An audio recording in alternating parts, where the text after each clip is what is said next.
පින්වන්ත සහෝදර සහෝදරියනි, අද දවසට නියමිත ශුද්ධ වචනය, විශේෂයෙන්ම පළවෙනි කියවීම, ඒ වගේම ශුද්ධ සුභාරංචිය අපිට පෙන්වලා දෙනවා සමිඳුන් වහන්සේ තුල යැපීම, එතුමන් තුල ජීවත් වීම ඔබේ මගේ ජීවිතයන් වලට කොච්චර වැදගත්ද කියන කාරණාව.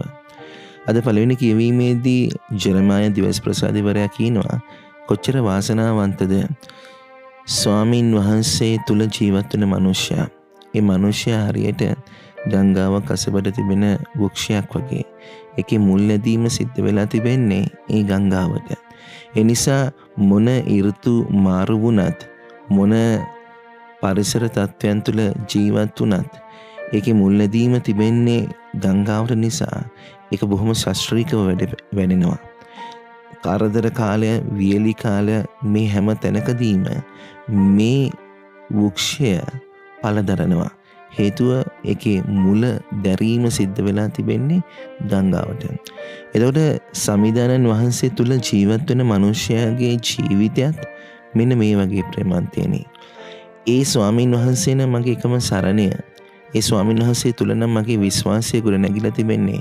ඒ ස්වාමින් වහන්සේ මගේ එකම ශක්තිය විදිහට මම පිළිගන්නට සූදානම් නම් මතක තියාගන්න, ජීවිතයේ මොන තත්වයන් වෙනස් වුණත්, ජීවිතයේ මොන කාලයන් හරහා අපිට යන්නට සිද්ධ වුණත්, අපේ ජීවිතය හරි ශාස්ත්‍රීයයි. හේතුව ස්වාමින් වහන්සේ තුල පළදැරීමක් සිද්ධ වෙන නිසා. හැබැයි අපි ඒ ස්වාමින් වහන්සේගෙන් ඈතට ගියොතින් අපේ ජීවිතයන් වල ලෞකික සුවසප හොයාගෙන අපි එතුමාණන් අතහැරියොතින් අපේ විනාශයන් හරි භයංකාරයි ප්‍රේමන්තයනි.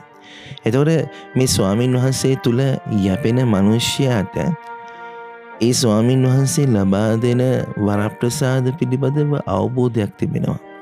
හැබැයි ස්වාමින් වහන්සේ තුල යැපෙන්නේ නැති මිනිසයාට ඒ ස්වාමින් වහන්සේ ලබා දෙන වරප්‍රසාද පිළිබඳව කිසිදු අවබෝධයක් නැහැ. ඒකයි අපි ශුද්ධ සුභාරංචිය දකින්නේ. ධනපතිය සහ ලාසරගේ කතාවේදී ශුද්ධ වචනේ බොහොම පැහැදිලිවම සඳහන් කරනවා මේ ධනපතියාගේ නිවසට මේ ලාසරස්ව ගෙනවුත් තබන ලද කියන කාරණාව. එතකොට මේ ඔබේ මගේ ජීවිතයන් වල ගැලවීම, අයිති කර ගැනීම කියන කාරණාව ප්‍රේමන්තේනි අපිට බලහත්කාරයෙන් සිද්ධ කරගන්නට පුළුවන් දෙයක් නෙමෙයි.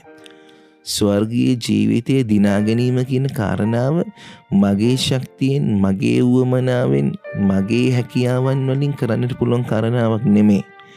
අපි ගොඩක් වෙලාවට ජීවිතේ වරද්ද ගන්න තැනක් මේක.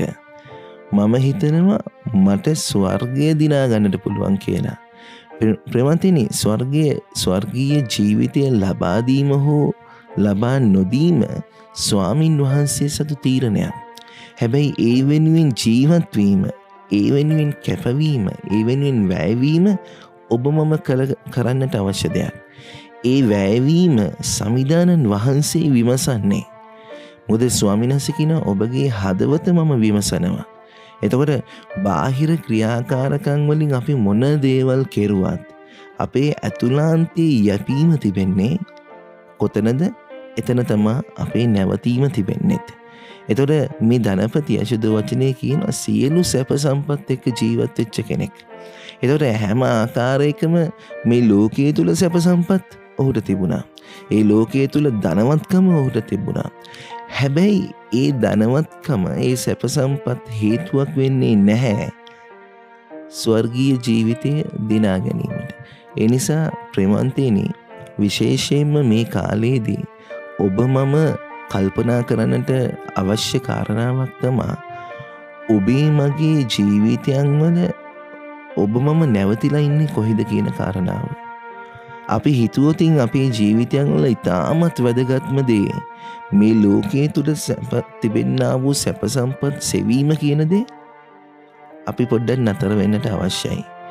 හේතුව මේ ලෝකයේ තුල අපි අත්විඳින, අත්දකින, අපි සතුටු වෙන සැප සම්පත් ඔබට සතාතන ජීවිතේ වරප්‍රසාද හිමි කර දෙන්නේ නැහැ ප්‍රේමන්තේනි. අපි දන්නවා පැරදි කිවිසුම තුළ මිනිසෙකු සැප සම්පතින් පිරී යුතු ජීවිතයක් ගත කරනවා කියලා කියන්නේ දේව වරප්‍රසාද හිමි වෙච්ච පුද්ගලයෙක්. ස්වාමීන් වහන්සේ තුලයි ඒක ලැබෙන්නේ. හැබැයි මෙතනදී බොහොම පැහැදිලිවම තේරුම් කරනවා ස්වාමීන් වහන්සේ තුල අපේ ජීවිත ගොඩනගාගෙන නැත්තම් අපි මොන විදිහට බාහිරින් ඉස්මතු වුණත් අපේ කඩාවැටීමක් පමණයි තිබෙන්නේ. එතකොට සැප සම්පත් තිබුණා කියන කාරණාව හේතුවක් වෙන්නේ නැහැ ස්වර්ගීය ජීවිතේ දිනා ගැනීමට. ස්වර්ගීය ජීවිතේ දිනා ගැනීමට වැදගත් වෙන එකම කාරණාව තමයි අපි ස්වාමින් වහන්සේ තුල කොච්චර මුල්ැඳීමක් තිබෙනවාද? මගේ එකම හයිය ස්වාමින් වහන්සේ බවට පත් කරගෙන තිබෙනවාද? මගේ එකම ජීවිතය ස්වාමින් වහන්සේ බවට පත් කරගෙන තිබෙනවාද? මගේ එකම බලාපොරොත්තුව ස්වාමින් වහන්සේ බවට පත් කරගෙන තිබෙනවාද කියන දේ. එනිසා අපි අද දවසේදී විමසන්නට අවශ්‍යයි මගේ නැම්ම, මගේ ජීවිතයේ නැම්ම මොන දිහාවට තිබෙන්නේ? ස්වාමීන් වහන්සේ දිහාවට නම් මොන කරදර බාධකාවක් කලබල වෙන්නට එපා. ඒ ස්වාමීන් වහන්සේ තුළ ඔබ පෝෂණය වෙනවා. හැබැයි මගේ ජීවිතයේ නැම්ම තිබෙන්නේ මේ ලෝකයේ තුල තිබෙනා වූ සැප සම්පත් වල දිහාවට නම් අන්න එතන අපි පොඩ්ඩක් පරිස්සම් වෙන්නට අවශ්‍යයි. මොකද මේ කියන සැප සම්පත් අද තිබිලා හෙට නැති වෙලා යනවා. හැබැයි සදාතන ජීවිතයේදී වැදගත් වෙන්නේ ඒ දෙවිදුන් සමග තිබෙන සම්බන්ධතාවය පමණයි ආදරණීය ප්‍රේමවන්තයනි. එනිසා අපි මෙනෙහි කරමු. විශේෂයෙන්ම මේ කාලයේදී කල්පනා කරලා බලන්නට මගේ ජීවිතයේ අඩිතාලම මම තබා තිබෙන්නේ කා මතද? මගේ ජීවිතයේ මගේ කේන්ද්‍රය බවට පත් කරගෙන තිබෙන්නේ කාවද? මේක අපි කල්පනා කරන්නට අවශ්‍යයි. ජේසුස් පිටයි.